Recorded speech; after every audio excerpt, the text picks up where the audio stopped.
कक्षा 1 से 5 तक की वार्षिक परीक्षाएं प्रारंभ होने वाली हैं, जिसमें स्थानीय कक्षाओं की जो परीक्षाएं हैं वो 5 अप्रैल 2023 से प्रारंभ होंगी। वहीं बोर्ड कक्षाएं कक्षा 5 और 8 की जो परीक्षा है वो 25 मार्च से प्रारंभ होंगी। अब परीक्षाओं के संबंध में विस्तृत निर्देश राज्य शिक्षा केंद्र के द्वारा जारी कर दिए गए हैं, जिसमें स्थानीय कक्षाओं की परीक्षाएं और जो बोर्ड कक्षाएं हैं इनकी परीक्षाओं के संबंध में भी निर्देश दिए गए हैं। साथ ही परीक्षा का जो स्वरूप है वो भी बताया गया है। परीक्षा के स्वरूप की यदि हम बात करें, इसमें छात्रों की जो परीक्षा है लिखित और प्रोजेक्ट के रूप में ली जाएगी। अब लिखित और प्रोजेक्ट की यदि हम बात करें तो जो स्थानीय कक्षाएं हैं और जो बोर्ड कक्षाएं हैं, दोनों ही कक्षाओं के लिए इसका स्वरूप अलग है। सबसे पहले हम बात कर लेते हैं, शिक्षक साथी इसमें कंफ्यूज ना हो। सबसे पहले हम बोर्ड कक्षाओं में जो प्रोजेक्ट है इसकी बात करते हैं।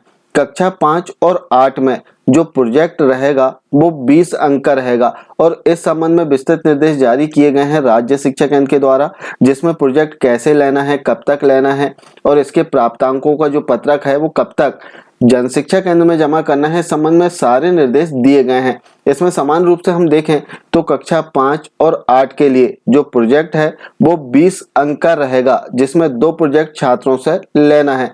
अब जो प्रोजेक्ट है 28 फरवरी तक हमें जमा कर लेना था छात्रों से और इसकी जांच करके 25 मार्च 2023 तक जो प्रोजेक्ट का प्राप्तांकों का पत्रक है छात्रों का, इसे जन शिक्षा केंद्र में जमा करना है। यहाँ पर हम कक्षा 5 और 8 के प्रोजेक्ट की बात कर रहे हैं और कक्षा 5 व 8 के लिए किन बिंदुओं पर छात्रों से हम प्रोजेक्ट तैयार करवा सकते हैं, इस संबंध में सुझावात्मक जो प्रोजेक्ट है कक्षावार और विषयवार राज्य शिक्षा केंद्र के द्वारा दिया गया था, जिसमें से कोई 2 टॉपिक लेकर आप छात्रों से प्रोजेक्ट तैयार करवा सकते हैं या फिर आप चाहें तो अन्य और कोई भी टॉपिक दे सकते हैं। इसमें सुझावात्मक टॉपिक केवल राज्य शिक्षा केंद्र के द्वारा दिए गए हैं, तो यदि आप चाहें तो इनमें से कोई 2 टॉपिक लेकर छात्रों से प्रोजेक्ट ले सकते हैं।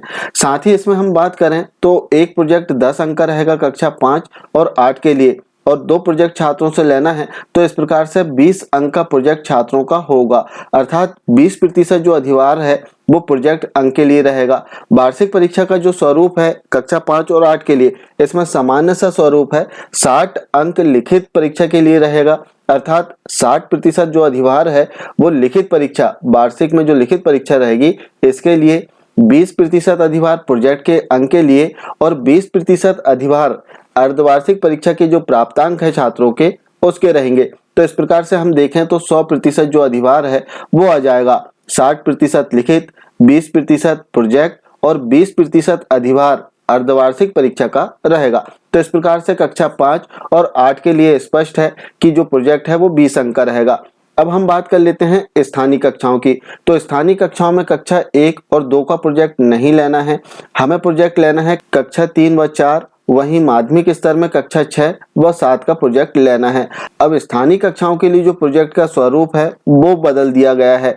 इसमें 60% लिखित अधिभार रहेगा वार्षिक परीक्षा में, लेकिन प्रोजेक्ट के जो अंक हैं वो बढ़ा दिए गए हैं। अब यहाँ पर जो प्रोजेक्ट के अंक हैं वो 40 अंक दिए गए हैं और इसमें भी छात्रों से 2 प्रोजेक्ट सॉल्व करवाना है, 2 प्रोजेक्ट बनवाना है और 20 अंक का एक प्रोजेक्ट रहेगा। ध्यान रखें, स्थानीय कक्षाओं के लिए कक्षा 3 व 4, वहीं माध्यमिक स्तर में कक्षा 6 व 7 के लिए 2 प्रोजेक्ट छात्रों से लेना है और एक प्रोजेक्ट 20 अंक का रहेगा, 2 प्रोजेक्ट 40 अंक के रहेंगे। तो इस प्रकार से स्थानीय कक्षा और जो बोर्ड कक्षा हैं दोनों में ही प्रोजेक्ट के जो मार्क्स हैं वो अलग अलग है। संख्या सेम है, कक्षा 3 से 8 तक सभी कक्षाओं में 2 प्रोजेक्ट छात्रों से तैयार करवाने हैं और स्थानीय कक्षाओं के जो प्रोजेक्ट है वो 15 मार्च तक साल स्तर पर जमा हो जाएंगे और इसके उपरांत 25 मार्च तक इसका जो प्राप्तांकों का पत्रक है इसे तैयार कर लेना है, अर्थात जो प्रोजेक्ट है इसका मूल्यांकन कर लेना है। तो इस प्रकार से जो प्रोजेक्ट का कार्य है वो वार्षिक परीक्षा में ही सम्मिलित है। छात्रों की मार्किंग, जो वार्षिक परीक्षा की मार्किंग है, इनके प्रोजेक्ट वर्क के आधार पर भी होगी, क्योंकि इसमें अलग अलग अधिभार इसमें निहित किया गया है। जैसे स्थानीय कक्षाओं के लिए 40% जो अधिभार है वो प्रोजेक्ट वर्क के लिए दिया गया है, वहीं बोर्ड कक्षाएं कक्षा 5 और 8 के लिए 20% अधिभार प्रोजेक्ट वर्क के लिए दिया गया है। ये थी वार्षिक परीक्षा में प्रोजेक्ट कार्य से संबंधित एक महत्वपूर्ण जानकारी। आशा है जानकारी अच्छी लगी होगी। मिलते हैं कुछ इसी प्रकार की जानकारियों के साथ में नेक्स्ट वीडियो में। तब तक के लिए जय हिंद।